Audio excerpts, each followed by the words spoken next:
Yes, here we are. Good morning, sweet world. That classic loading music actually bangs. Really, really catchy. Happy Easter to everybody who celebrates out there. This is the weekend shift.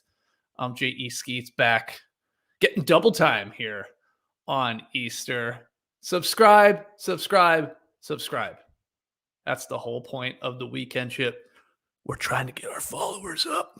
Help us out by subscribing to No Dunks on YouTube. Hit that like button, share the show, drop your questions and comments here in the stream team. Hello to everybody already here.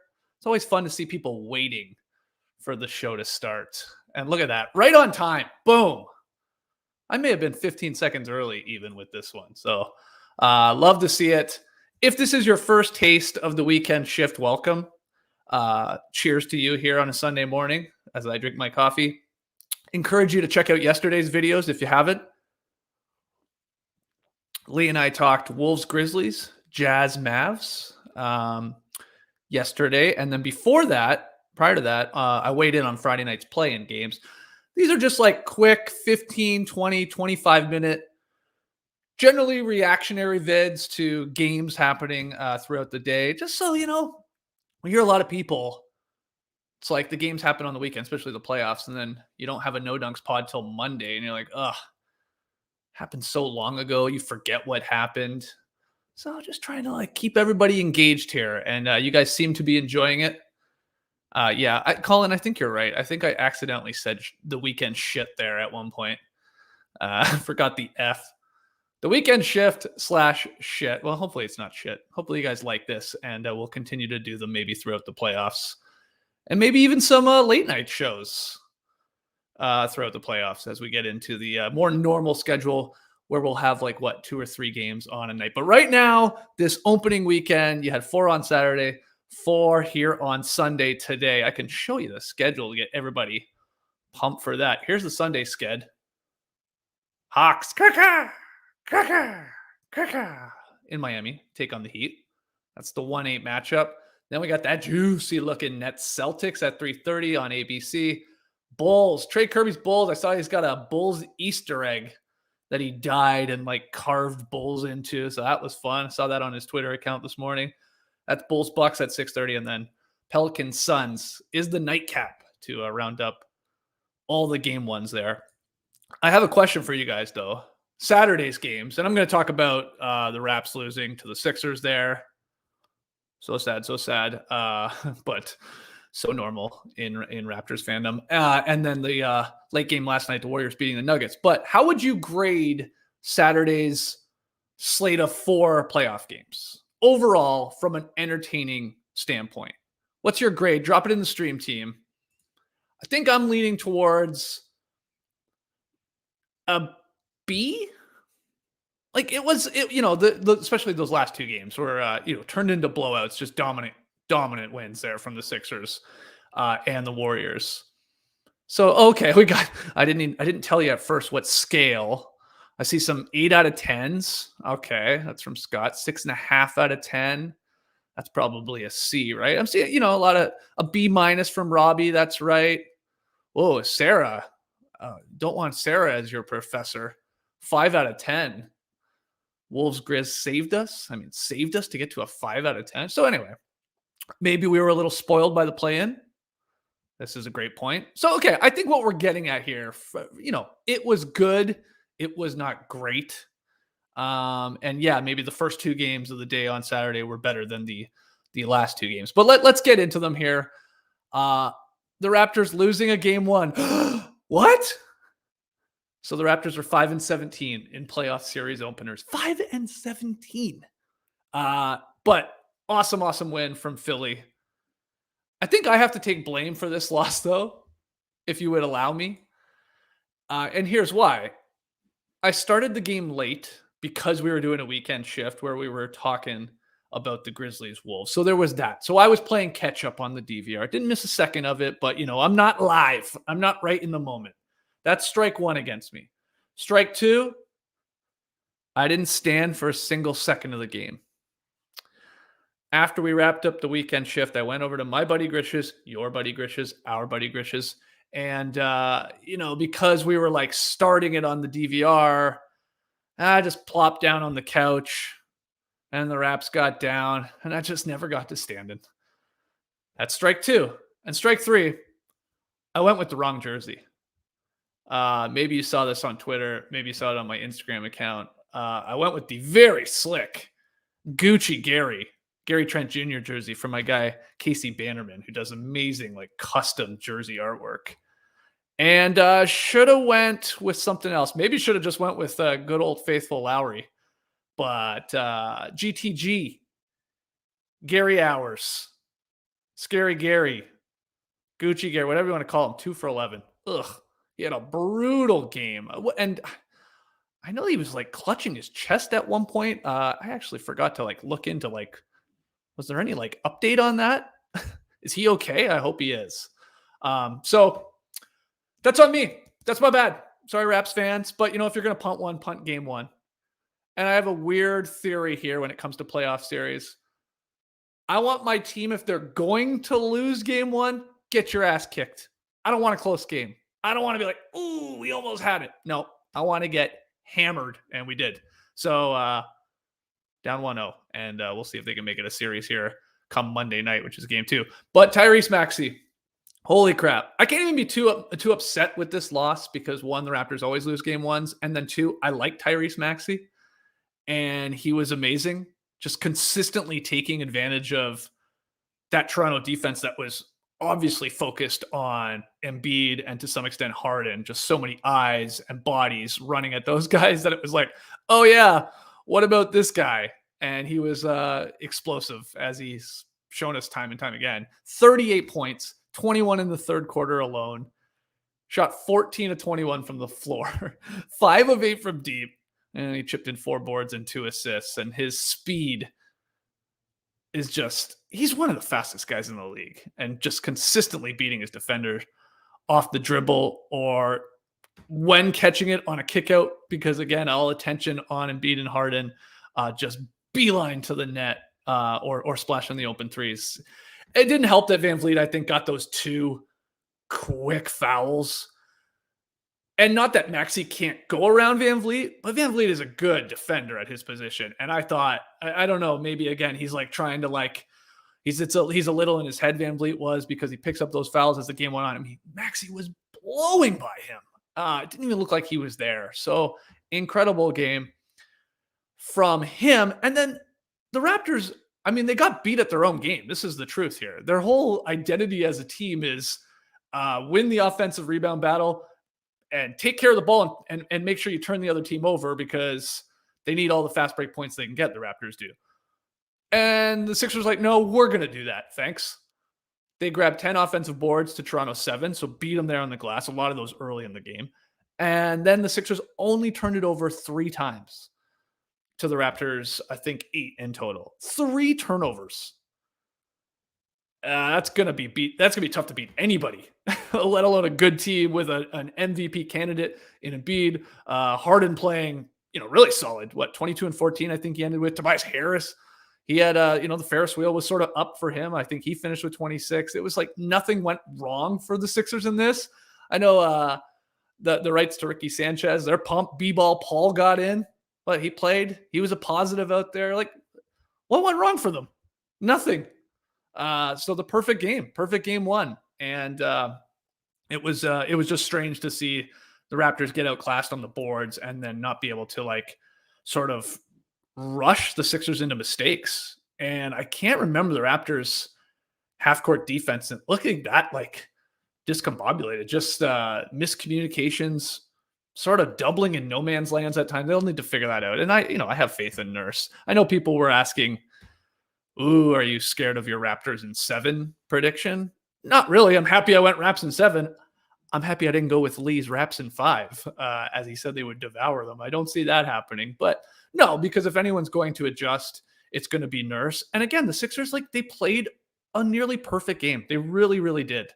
Hopefully Scotty Barnes is okay. Because, my God, that looked gross.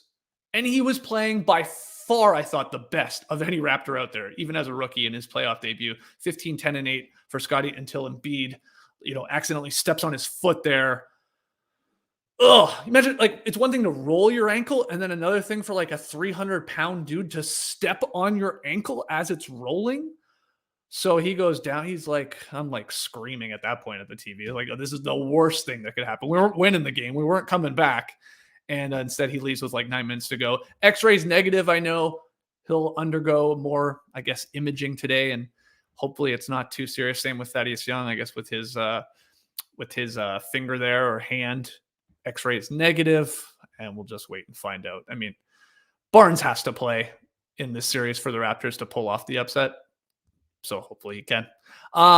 What a play from, like, just to back to Harden, because, it wasn't like, whoa, 40, triple-double 40 from him. But I thought when the Raptors did make their best run of the game, they went on like that 17-4 run in the third quarter, and it was a big Sixers lead. Raps had it down to 11. So you're like, okay, there's so much time left. Like, that's doable. But then Harden hit a triple. He drove in for a layup.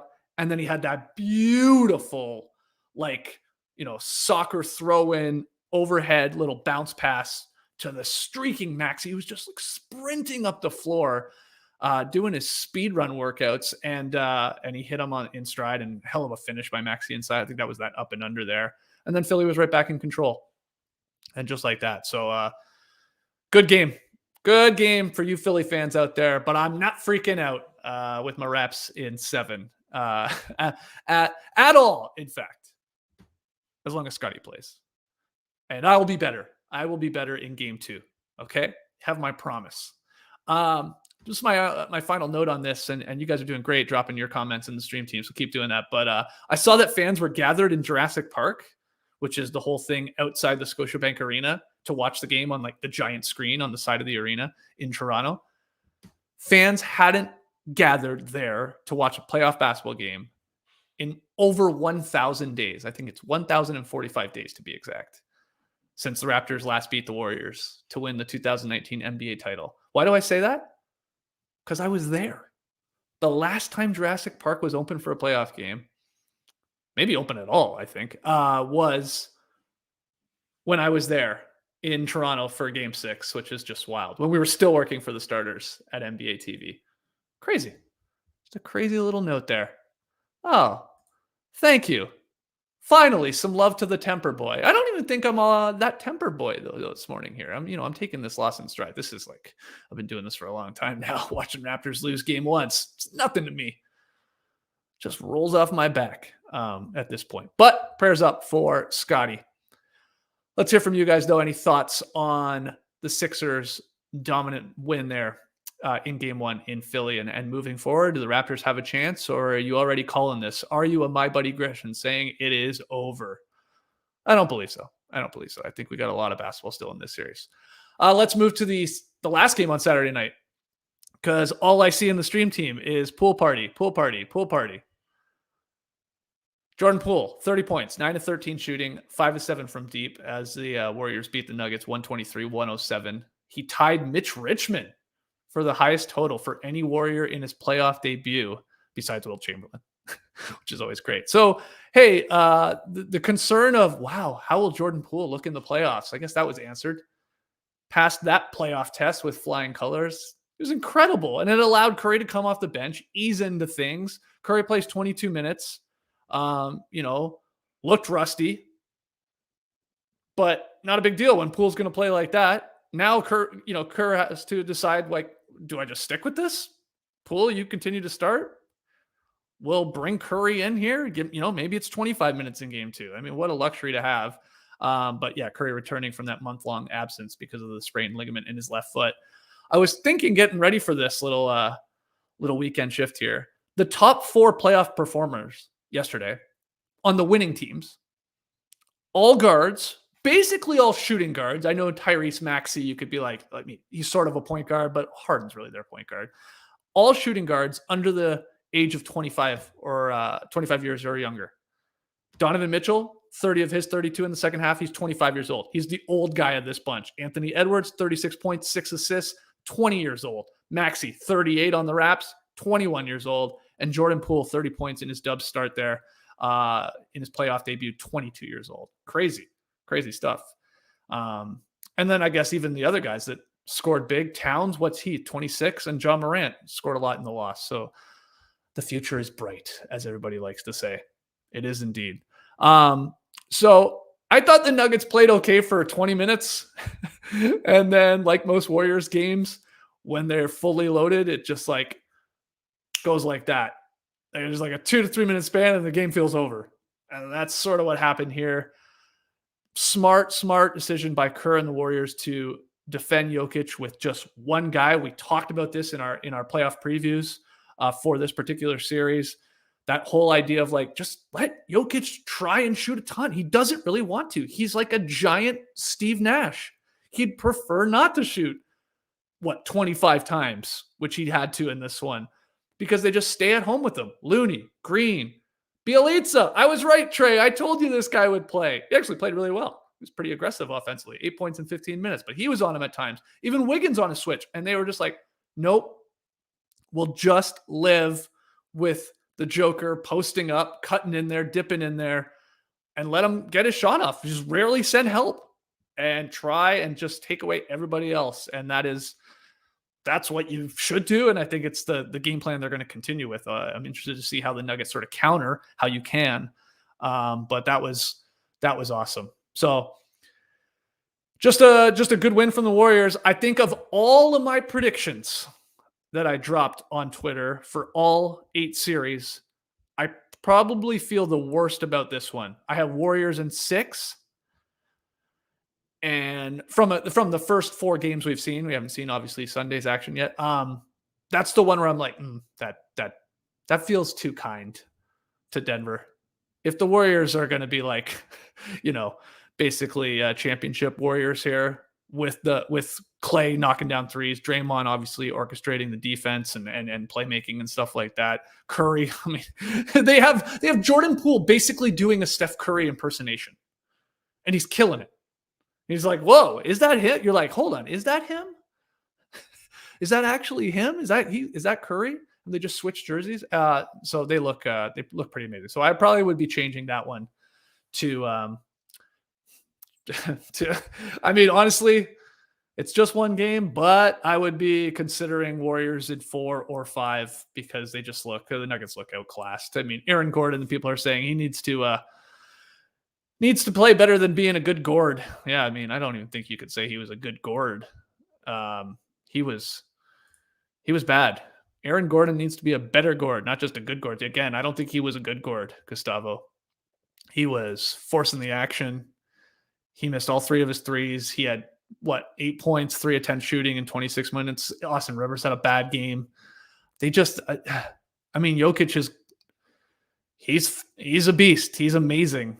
But even Will Barton, a lot of his came in garbage time. There just really was nobody else at all. And again, that's kudos to the Warriors' defensive game plan of really like, and you can get yours, Joker, but we're not letting anybody else go off, and we'll see if they can continue that. And the Warriors also got contributions like, Gary Payton the second comes in, he does his thing. Like I said, Bielitsa, Otto Porter Jr. Oh my God.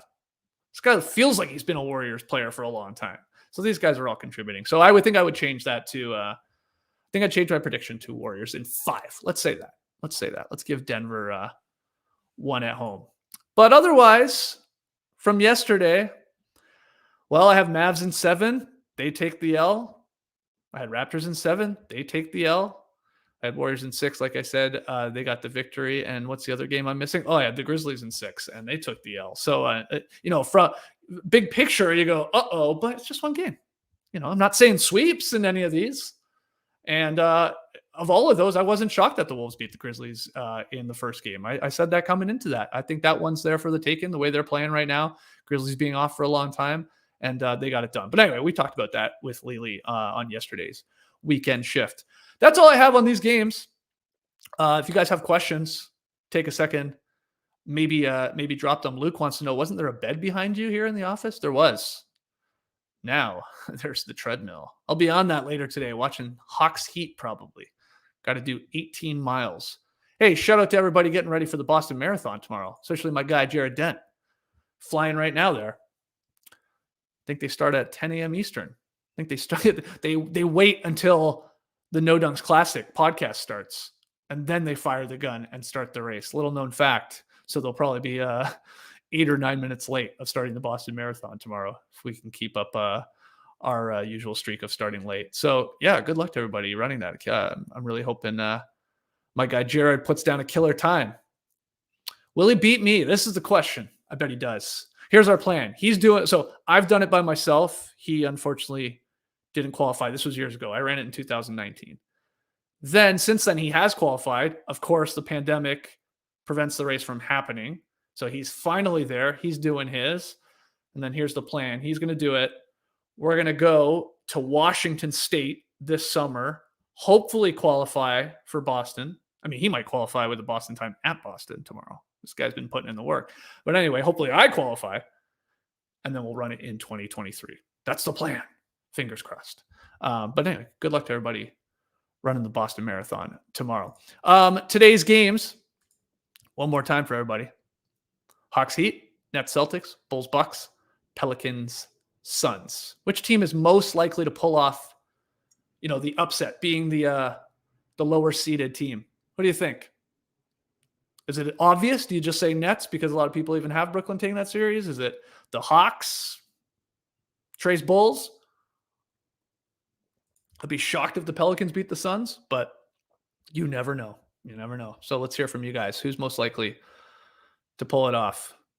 Pedro's wondering, does Atlanta take game 1 today? I mean, I think it's going to be a series. I have Heat in 6. So for that to happen, I obviously think Atlanta's going to take one of these first 2 games. Why not game 1? I could see that. More Birds wins today. Yeah. Hawks and Pelicans both playing again today. Maybe it's the power of the Birds coming together. Birds of a feather win together. Something like that. Chicago, probably not a lot of people picking them. And we got DC saying, I'm telling y'all it's going to be a beatdown in Boston. Well, the beatdown for who? Well, I guess I know where you're leaning, seeing as you have your little emoji there. Beantown Boys representing. We'll see. That's the one obviously people are probably most excited for. Nets Celtics. Schumann, what's up? Good morning to you. Happy Easter. Hawks have won 6 road games. They won, 6 road games in last year's playoffs. Yeah, they did. So we know where Johnny's leaning. He's thinking the upset could happen in Miami. We will see. But I got to get going. I got to go get groceries. I got to get that run in, like I said. I still haven't done the dresser drawer that I started yesterday. That's maybe half done. No, it's not even half done. I bet I'm like 35% done. So a lot of work to do there. But guys, if you're loving the weekend shift, subscribe. It's the whole point of this. Like the video. Drop your comments as you do here in the stream team and drop them below the video. We try and jump in there and respond to people, and there's some fun dialogue about the games and stuff like that going back and forth. So make sure you do that. Are you doing some more post-game weekend shifts today? You never know, free falling TV. That's the whole thing. That's why you got to subscribe. You got to hit that little bell notification button so you know when we're going live. Maybe. We just don't know. Will it just be me? Will it be somebody else? Will it be me and somebody else? Or maybe there won't even be one. But yeah, please subscribe, and maybe there will be another one on Easter here. Double time, making mad money on the weekend. That would be great if subscriptions today counted for 2. Come on, YouTube. Let's do that. It's like the 2-for-1 in the All-Star voting. I think that's a great plan. That's a great idea. If you subscribe to a channel on a holiday, counts for 2. This would be fantastic.